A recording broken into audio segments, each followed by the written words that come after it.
ദേവുവിന്റെ ഭാവി പോവും, ജീവിതം പോവും എന്നൊക്കെ പറഞ്ഞ് സച്ചേട്ടൻ സമ്മതിക്കുന്നില്ല. അദ്ദേഹം ഇപ്പോ ദേവുവിന് വേറെ ചെറുക്കനെ അന്വേഷിക്കുക. അല്ല, ഇനി ഇതിന്റെ പേരില് നിങ്ങൾ തമ്മിൽ വഴക്കടിച്ച് തെറ്റുമെന്ന് എന്റെ പേടി. ഏയ്, അതൊരിക്കലും ഉണ്ടാവില്ല ശ്രീകാന്ത്. ഞങ്ങള് വഴക്കിടാറൊക്കെയുണ്ട്. അത് കല്യാണം കഴിഞ്ഞ അന്നു മുതൽ തുടങ്ങിയതാ. പക്ഷേ ഞങ്ങള് തെറ്റില്ല.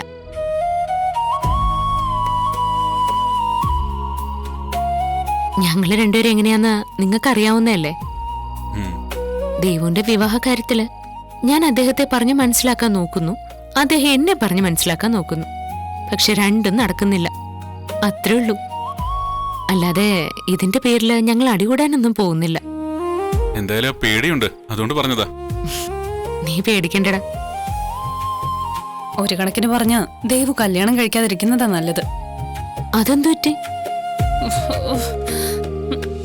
കല്യാണം കഴിച്ച എന്റെ അവസ്ഥ കണ്ടില്ലേ? കുറച്ച് കഴിയുമ്പോ വയറ് വീർപ്പിച്ചോണ്ട് നടക്കണം, വേദന അനുഭവിക്കണം. എന്തിനാ ഈ കഷ്ടപ്പാടൊക്കെ? ചേച്ചി ദേവുവിനോട് കല്യാണം കഴിക്കണ്ടെന്ന് പറ. എന്റെ വർഷേ, എന്തൊക്കെയാടി നീ പറയുന്നേ? ഇതൊരു അനുഗ്രഹമല്ലേ? എന്ത് അനുഗ്രഹം? ഒരമ്മ ആവുക എന്നതിനേക്കാൾ സന്തോഷം വേറെ എന്താ ഉള്ളത്? സന്തോഷമൊക്കെ തന്നെ, പക്ഷെ ഒരു പക്ഷേയില്ല.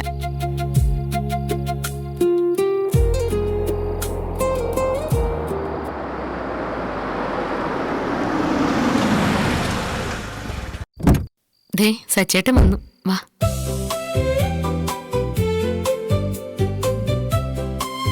ആഹാ വർഷേ, നിന്റെ ഏട്ടൻ വന്നല്ലോ. ഇന്നെന്താ വെറും കൈയോടെ വന്നേ? അനിയത്തിക്ക് ഒന്നും വാങ്ങിയില്ലേ? വാങ്ങിയല്ലോ. എവിടെ? എന്നിട്ടൊന്നും കാണുന്നില്ലല്ലോ.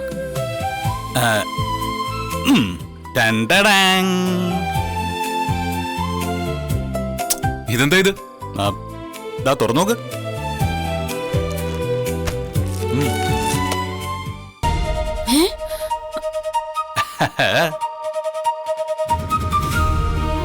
നിങ്ങളുടെ കുഞ്ഞിനുള്ളതാ.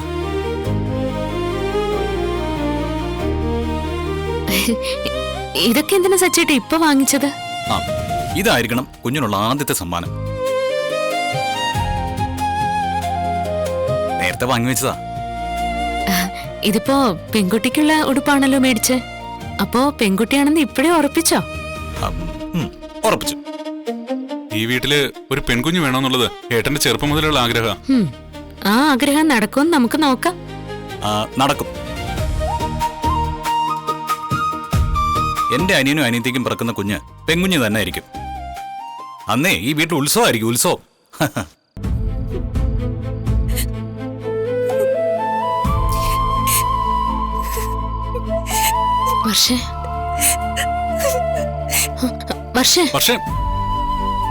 എടാ, ആ ഉടുപ്പ് കണ്ടപ്പോ അവളുടെ വയറ്റിൽ കിടക്കുന്ന കുഞ്ഞിനെ ഓർത്തു കാണും. അതാ കരഞ്ഞ്. നീ ചെന്ന് അവളെ സമാധാനിപ്പിക്ക. കുഞ്ഞിനെ കുറിച്ച് നമ്മൾ എപ്പോഴും അവളോട് സംസാരിക്കണം. കുഞ്ഞിന് വേണ്ട സമ്മാനങ്ങളൊക്കെ ഇപ്പോഴേ നൽകണം. അപ്പോ അവളുടെ ഉള്ളിലെ അമ്മ ഉണരും, അവളുടെ മനസ്സ് മാറും.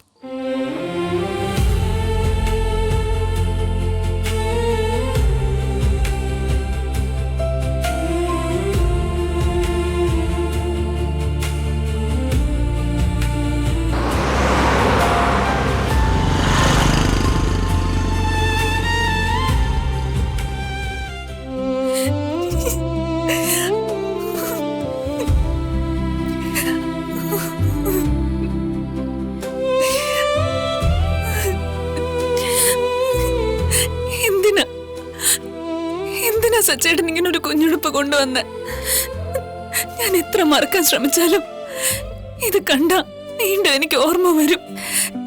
എന്റെ ഉള്ളില് ഇങ്ങനെ ഒരാള് വളരുന്നുണ്ടെന്ന്.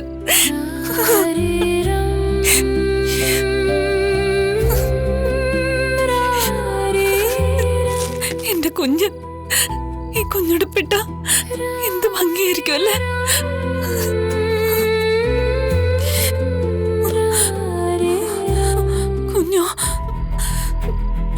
വേണ്ട, കുഞ്ഞിനെ കുറിച്ച് ചിന്തിക്ക പോലും ചെയ്യരുത്. മനസ്സിൽ കൂടുതൽ എടുത്താ പിന്നെ അകന്നു പോവാൻ കഴിയില്ല. എന്റെ മനസ്സെന്താ ഇങ്ങനെ? ചിലപ്പോ കുഞ്ഞ് വേണമെന്ന് തോന്നും. അടുത്ത നിമിഷം തന്നെ അത് വേണ്ടെന്നും തോന്നും. ഞാൻ എന്താ ചെയ്യ? എനിക്കാണെങ്കിൽ വേദന ഒട്ട് സഹിക്കാനും വയ്യ.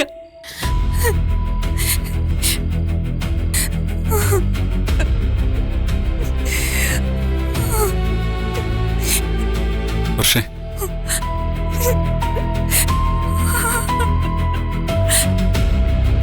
പാവം കുഞ്ഞു വേണ്ടാന്ന് പറയുമ്പോഴും അവളുടെ ഉള്ളിൽ അമ്മ അത് കേൾക്കാൻ തയ്യാറാവുന്നില്ല. അതാ ഇങ്ങനെ.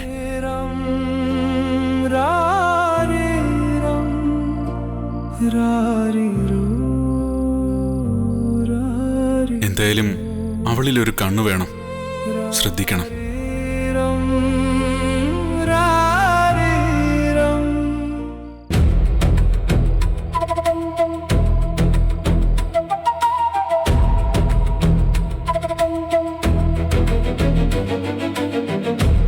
സുധിയോ അവന്റെ അമ്മയെ വിളിച്ചിരുന്നോ? ഇല്ല. ചുമ്മാ ഓരോ ആഗ്രഹങ്ങളല്ലേ. ഒരു മാല കൊടുത്ത അതില് വീഴും, നീ ചെയ്തതൊക്കെ മറക്കുമെന്ന് വിശ്വസിച്ചത് എന്തൊരു മണ്ടത്തരമാണ്. വെറുതെ നാടകം കളിച്ച് ഞാനും അതിന്റെ ഭാഗമായി. ശരിയാ നീ പറഞ്ഞത്. ഓരോ സമയത്തുള്ള ഓരോ ചിന്തകൾ. ഇപ്പൊ ചെറിയൊരു പ്രശ്നമുണ്ട്. എന്ത് പ്രശ്നം? നീ കൊടുത്ത ഗിഫ്റ്റ് നാണം കെട്ട് നിന്റെ അമ്മായിയമ്മ വാങ്ങി വെച്ചിട്ടുണ്ട്. നീ വിചാരിച്ചതുപോലെ അവരുടെ മനസ്സൊന്നും മാറിയില്ല. നിന്നെ വീട്ടിലേക്ക് വിളിക്കാത്തതിനാൽ നിനക്ക് ആ ആഭരണം എടുത്ത് എവിടെയും കളയാനും പറ്റില്ല. അവരതെടുത്ത് പണയം വെക്കാനോ വിൽക്കാനോ പോയാ നീ നൽകിയത് മുക്കുപണ്ടാണെന്ന് തിരിച്ചറിയും. വലിയ പ്രശ്നമാവൂല്ലോ ശ്രുതി. എനിക്കിപ്പോ കഷ്ടകാലോ. തൊട്ടതെല്ലാം പിഴയ്ക്കുക. ഭാമാന്റിയോട് പറ ആരും കാണാതെ അത് എടുത്തോണ്ട് തരാൻ. നീ അവരുടെ വീട്ടിൽ ആത്മഹത്യ ചെയ്യൂന്ന് പറഞ്ഞാ അവരെന്തും ചെയ്യും. ഭാമാന്റിയോട് പറയാം. എന്തായാലും പെട്ടെന്ന് അതെടുത്ത് പണയം വെക്കാനോ വിൽക്കാനോ ഒന്നും പോവില്ല. പ്രധാനപ്പെട്ട ഒരു കാര്യം പറയാനുണ്ട്. ഇന്ന് ഞാൻ നിനക്ക് വേണ്ടി അലയുമായിരുന്നു. നീ എന്നെ ഏൽപ്പിച്ച 2 കാര്യങ്ങളും ഭംഗിയായി ചെയ്തിട്ടുണ്ട്. സ്കൂളിൽ ചെന്ന് സംസാരിച്ചു. എപ്പോ വേണമെങ്കിലും ആദ്യം അവിടെ ചേർക്കാം. പിന്നെ വാടക വീടും റെഡിയാ. വാടക അഡ്വാൻസും കൊടുത്തു. നല്ല വീടാ, കൂടുതൽ വാടകയുമില്ല. വീട് ഒറ്റപ്പെട്ട സ്ഥലത്തായ നന്നായിരുന്നു. ആളുകള് കൂടുതൽ ശ്രദ്ധിക്കാത്ത സ്ഥലം. അങ്ങനെയുള്ള സ്ഥലത്ത് തന്നെയാ വീട്.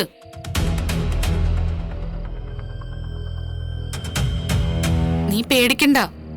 സച്ചി ദേവതയൊന്നും ആ ഭാഗത്തേക്ക് വരില്ല. അവർക്ക് വരേണ്ട ആവശ്യമില്ലല്ലോ. വേണമെങ്കിൽ നമുക്ക് നാളെ ഒന്ന് പോയി നോക്കാം. നിനക്ക് ഇഷ്ടപ്പെട്ടില്ലെങ്കിൽ ഒഴിവാക്കാം. ആ, അത് മതി. നിനക്കിഷ്ടായത് എനിക്കും ഇഷ്ടാവും. എങ്കിൽ നീ ആദ്യത്തെ TC വാങ്ങിച്ച് പെട്ടെന്ന് തന്നെ അവനെ അമ്മയും കൂട്ടിക്കൊണ്ടുവാ.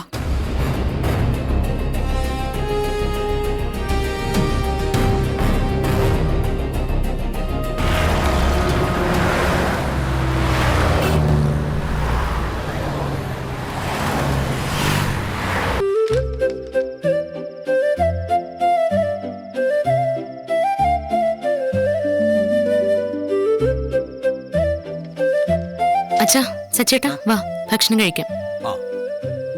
രവിയേട്ടാ, നമുക്ക് ഭക്ഷണം കഴിക്കാം. ആ രവിയേട്ടാ, സുധി ഇത്രയും നേരമായിട്ട് ഷോറൂമിൽ നിന്ന് വന്നിട്ടില്ല. അവൻ ഇത്ര വൈകാറില്ലല്ലോ. എന്ത് പറ്റിയോ എന്തോ. ഞാൻ വിചാരിച്ച അവനിവിടെ ഉണ്ടെന്നാ. നീ അവനൊന്ന് വിളിച്ചു നോക്കിയേ. എത്ര വട്ടം വിളിച്ചു നോക്കി. അവന്റെ ഫോൺ സ്വിച്ച് ഓഫ് ആണെന്നാ പറയുന്നത്. എന്റെ കുഞ്ഞിന് എന്ത് പറ്റിയോ ആവോ. എന്തേലും ആവശ്യത്തിന് എവിടെയെങ്കിലും പോയതായിരിക്കും അമ്മേ. ഇടയ്ക്ക് ഡീലർമാരെ കാണാനൊക്കെ പോവാറുണ്ടല്ലോ. കുറച്ച് കഴിയുമ്പോ വരും. ഇല്ല, എവിടെയെങ്കിലും പോവുമെങ്കിൽ എന്നെ വിളിച്ചു പറയും. ഇതൊന്നും പറഞ്ഞിട്ടില്ല. ഇനിയിപ്പോ പാർലടുത്ത് കാണാൻ പോയതായിരിക്കും. ഇല്ല, അവൻ അവളെ കാണാൻ പോവില്ല. നിന്നെ പോലെ അല്ല അവൻ. ഞാൻ പറയുന്നതിനപ്പുറം എന്റെ മോൻ കടക്കില്ല. രവിയേട്ടാ, എനിക്കെന്തോ പേടി തോന്നുക. അല്ല, ഷോറൂമിൽ ഏതെങ്കിലും സ്റ്റാഫിനെ വിളിച്ച് ചോദിക്കേ. അവരുടെ ആരുടെ നമ്പർ എന്റെ കയ്യിലില്ല.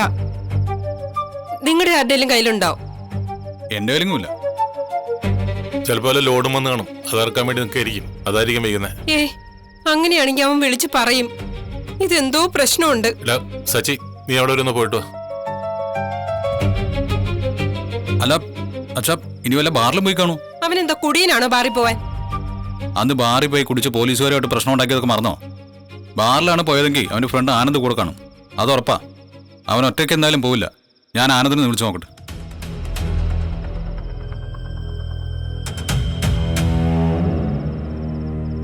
ഹലോ. ആ ഹലോ ആനന്ദ്, ഞാൻ സച്ചിയാ. സുധി ഇപ്പൊ കൂടെയുണ്ടോ? അവൻ എങ്ങനെ എന്റെ കൂടെ കാണാനാ? അപ്പൊ നിങ്ങൾ പോലീസ് സ്റ്റേഷനിൽ നിന്ന് അവനെ ഇറക്കിയില്ലേ? പോലീസ് സ്റ്റേഷനിലോ? വീണ്ടും കുടിച്ച് പോലീസുകാരോട് പ്രശ്നം ഉണ്ടാക്കിയോ? അപ്പൊ നിങ്ങളൊന്നും അറിഞ്ഞില്ലേ?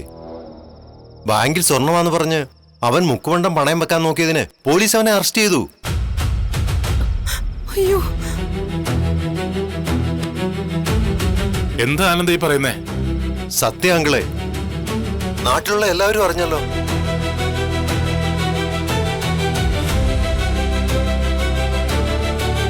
എന്നോട് എന്റെ ഒരു ഫ്രണ്ടാ പറഞ്ഞത്. അപ്പൊ നിങ്ങളൊന്നും അറിഞ്ഞില്ലല്ലേ? ഇല്ല ആനന്ദേ, ഞങ്ങളോട് ആരും പറഞ്ഞില്ല. ഇല്ല, അവനങ്ങനെ ചെയ്യില്ല. അവനങ്ങനെ മുക്കുകൊണ്ട് പണയം വെക്കേണ്ട ആവശ്യമൊന്നുമില്ല. പോലീസ് എന്റെ മോനെ കള്ളക്കേസിൽ കുടിക്കതാ. കള്ളക്കേസി കുടിക്കൊന്നുമല്ല ആന്റി, സത്യമാ. ബാങ്കുകാരോടും പോലീസുകാരോടും അവൻ പറഞ്ഞത് മനഃപൂർവ്വം ചെയ്തതല്ല. അമ്മയുടെ ബർത്ത്ഡേക്ക് ഗിഫ്റ്റായി വൈഫ് കൊടുത്ത ഒരു ചെയിനാണത്. അത് സ്വർണമാണെന്ന് കരുതി പണയം വെക്കാൻ നോക്കിയാന്നാ പറഞ്ഞത്.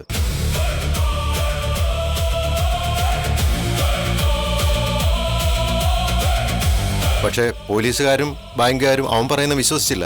പോലീസ് അവനെ അറസ്റ്റ് ചെയ്തു. നിങ്ങളവനെ ജാമ്യത്തിൽ ഇറക്കിയെന്നാ ഞാൻ കരുതിയത്. ഇതറിഞ്ഞോടെ ഞാനൊന്ന് വിളിച്ചായിരുന്നു. പക്ഷെ അവന്റെ ഫോൺ സ്വിച്ച് ഓഫ് ആയിരുന്നു. അവൻ വരാത്ത ടെൻഷനിൽ ഇനി വല്ല ബാറിലും പോയെന്ന് അറിയാൻ വേണ്ടി വിളിച്ചേ. എന്തായാലും നിന്നെ വിളിക്കാൻ തോന്നിയത് നന്നായി. ശരിയാണതേ. ആ ശരി ശരി ശരി. അപ്പോ ശ്രുതി അമ്മയ്ക്ക് ഗിഫ്റ്റായിട്ട് കൊടുത്തത് മുക്കുവണ്ടായിരുന്നല്ലേ? അവള് വീണ്ടും വീണ്ടും കള്ളത്തരം കാണിക്കാണല്ലോ. അവൾ എന്തിനാ ഇങ്ങനെ ചെയ്യുന്നേ? അല്ല സുധിയിട്ട് എന്തിനാ അത് പണയം വെക്കാൻ നോക്കിയേ? അത് മീരയുടെ കൊടുക്കാൻ വേണ്ടിയല്ലേ അമ്മ കൊടുത്തു വിട്ടെ? ശ്രുതി മാത്രമല്ല, സുധി എന്നെ പറ്റിച്ചു. മീരയുടെ കയ്യില് ശ്രുതിക്ക് കൊടുക്കാൻ വേണ്ടിയാ മാല ഞാൻ ഏൽപ്പിച്ചത്. അത് കൊടുത്തു എന്ന് അവൻ എന്നോട് പറഞ്ഞത്. അവൻ കള്ളം പറഞ്ഞതാ എന്നോട്. അവനവന്റെ തനി സ്വഭാവം കാണിച്ചു. മീരയ്ക്ക് കൊടുത്തു അമ്മയോട് കള്ളം പറഞ്ഞതിന് ശേഷം അവൻ ആ മാല പണയം വെക്കാൻ നോക്കി. അത് മുക്കൊണ്ടായതുകൊണ്ട് പോലീസ് അവനെ പൊക്കി. എത്ര പ്രാവശ്യം ഞാൻ അവൻ ഉപദേശിച്ചിട്ടുള്ളതാ, കള്ളത്തരം കാണിച്ചൊരിക്കലും പണം ഉണ്ടാക്കരുതെന്നും പലവട്ടം ഞാൻ അവനോട് പറഞ്ഞിട്ടുണ്ട്. എന്താ ഇവനിങ്ങനെ ആയി പോകുന്നേ? തെറ്റിങ്ങനെ ആവർത്തിച്ചുകൊണ്ടേയിരിക്കുക.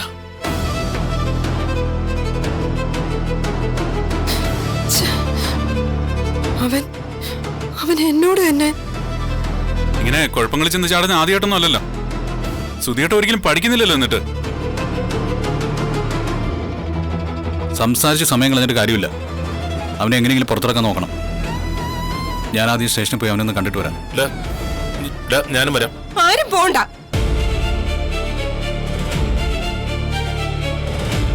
അവൻ അവിടെ തന്നെ കിടക്കട്ടെ. ചന്ദ്രേ, എന്നോട് അവൻ കള്ളം പറഞ്ഞു, എന്നെ പറ്റിച്ചു. കാശിന് ആവശ്യമുണ്ടായിരുന്നെങ്കിൽ അവന് ചോദിക്കായിരുന്നില്ലേ? മാല ഏൽപ്പിച്ചൊന്ന് എന്തിനാ എന്നോട് കള്ളം പറഞ്ഞേ? നാട്ടുകാർ മുഴുവൻ അറിഞ്ഞു എന്നല്ലേ ആനന്ദ് പറഞ്ഞേ? ഇനി നാട്ടുകാരുടെ മുഖത്ത് എങ്ങനെ നോക്കും?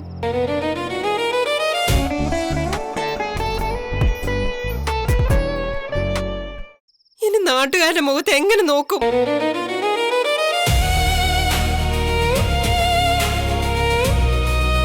എന്നോട് കള്ളം പറഞ്ഞതിന് അവൻ അനുഭവിക്കട്ടെ. പുറത്തിറക്കരുത് അവനെ. എന്ത് ചന്ദ്രേത്? അവന്റെ അമ്മ തന്നെയാണ് ഈ പറയുന്നത്. അമ്മേ, നാളെ സുധിയേട്ടനെ കോടതിയിൽ ഹാജരാക്കിയ സുധിയേട്ടൻ ജയിലിൽ പോകേണ്ടി വരും. ജയിലിൽ പോട്ടെ. തെറ്റ് ചെയ്തതിനുള്ള ശിക്ഷ അവന് കിട്ടണം.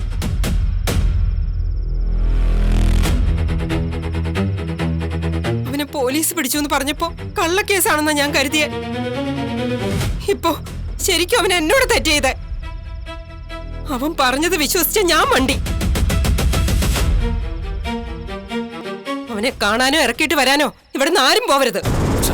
എന്റെ വാക്കിന് വില തരുന്നുണ്ടെങ്കിൽ, എന്നോട് ഇത്തിരി സ്നേഹം ഉണ്ടെങ്കിൽ നിങ്ങൾ പോവരുത്. ചന്ദ്ര, ഞാൻ പറയുന്ന എനിക്കൊന്നും കേക്കണ്ട. ഞാൻ പറയുന്ന കേൾക്ക്. അവിടെ നില്ലേ.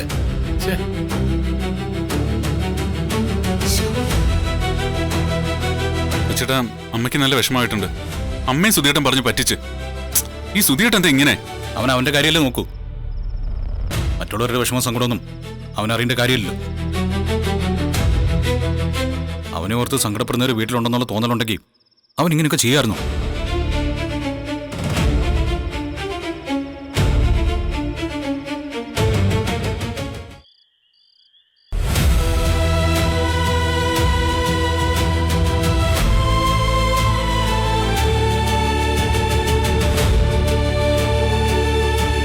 ബാങ്കിൽ സ്വർണ്ണമാന്ന് പറഞ്ഞ് അവൻ മുക്കുവണ്ടം പണയം വെക്കാൻ നോക്കിയതിന് പോലീസ് അവനെ അറസ്റ്റ് ചെയ്തു. അപ്പൊ നിങ്ങൾ പോലീസ് സ്റ്റേഷനിൽ അവനെ ഇറക്കിയില്ലേ?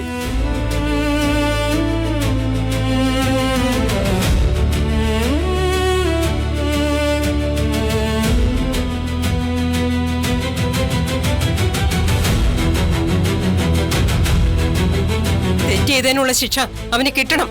അവനെ കാണാനോ ഇറക്കിയിട്ട് വരാനോ ഇവിടുന്ന് ആരും പോവരുത്. എന്റെ വാക്കിന് വില തരുന്നുണ്ടെങ്കിൽ, എന്നോട് ഇത്തിരി സ്നേഹം ഉണ്ടെങ്കിൽ നിങ്ങൾ പോവരുത്.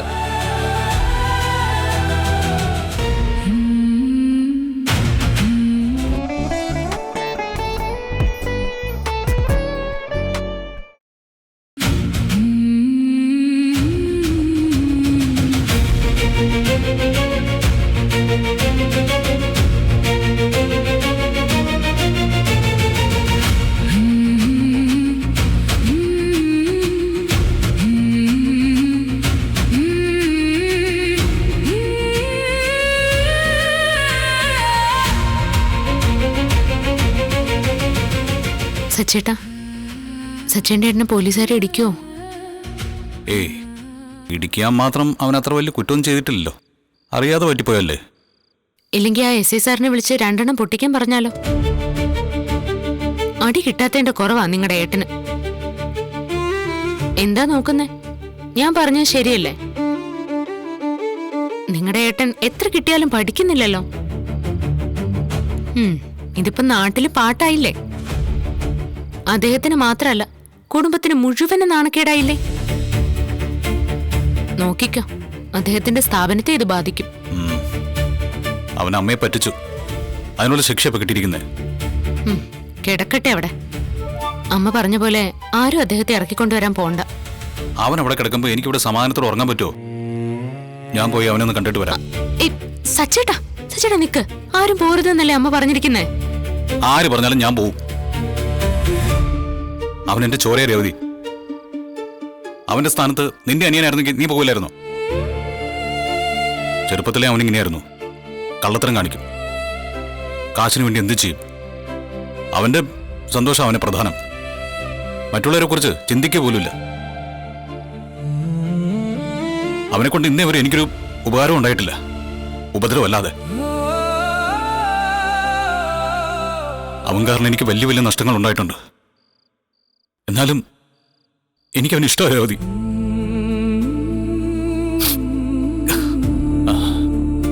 എന്റെ ഏട്ടനല്ലേ അവൻ, എന്റെ ചോരയല്ലേ. അങ്ങനെ അങ്ങ് ഒഴിവാക്കാൻ പറ്റുമോ എനിക്ക്? അവനെ ചെന്ന് കാണണം, എങ്ങനെയെങ്കിലും ഇറക്കാൻ നോക്കണം. ഈ സമയം വരെ ഈ വീട്ടിൽ നിന്ന് ആരും അവനെ ചെന്ന് കണ്ടിട്ട് പോലുമില്ല. ആരോരും ഇല്ലാത്തവനെ പോലെ അവനവിടെ കിടക്കുന്നേ. അവൻ അനാഥനൊന്നും അല്ലല്ലോ. അവന് നമ്മളൊക്കെ ഇല്ലേ? ആര് കാണാൻ ചെന്നില്ലെങ്കിലും ഞാൻ പോവും. അവനെ ഇറക്കിക്കൊണ്ട് വരികയും ചെയ്യും. ഉച്ചയ്ക്ക് മുന്നേ പിടിച്ചോണ്ട് പോയല്ലേ അവനെ. ഇതുവരെ ഒന്നും കഴിച്ചുകൂടി കാണില്ല. പോലീസുകാരൊന്നും വാങ്ങിച്ചു കൊടുത്തിട്ടുണ്ടാവില്ല. വിശക്കുന്നുണ്ടാവില്ല അവന്. നന്നായിട്ട് പേടിച്ചു കാണും അവൻ. ഞാൻ ചെന്നു കഴിഞ്ഞാൽ അവന് സമാധാനാവും. നിങ്ങൾ എന്നും അടികൂടും, വഴക്ക് പഠിക്കും, പരസ്പരം കുറ്റപ്പെടുത്തുകയും കളിയാക്കുകയും ഒക്കെ ചെയ്യും. പക്ഷേ സച്ചേന്റെ ഉള്ളിൽ അദ്ദേഹം ഉണ്ട്. അതെനിക്കറിയാം. ഞാനതൊക്കെ അദ്ദേഹം ചെയ്ത ദേഷ്യത്തിന് പറഞ്ഞേ ഉള്ളൂ. സച്ചേട്ടൻ ചെന്ന് അദ്ദേഹത്തെ ഒന്ന് കാണാം. പറ്റുമെങ്കിൽ ഇറക്കിക്കൊണ്ട് വരാനും നോക്കാം. പിന്നെ ഞാൻ ചിലപ്പോൾ വരാൻ ലേറ്റാവും. നീ കിടന്നോ. ആ പിന്നെ ഞാൻ സ്റ്റേഷനിൽ പോകുന്ന കാര്യം ആരോടും പറയണ്ട.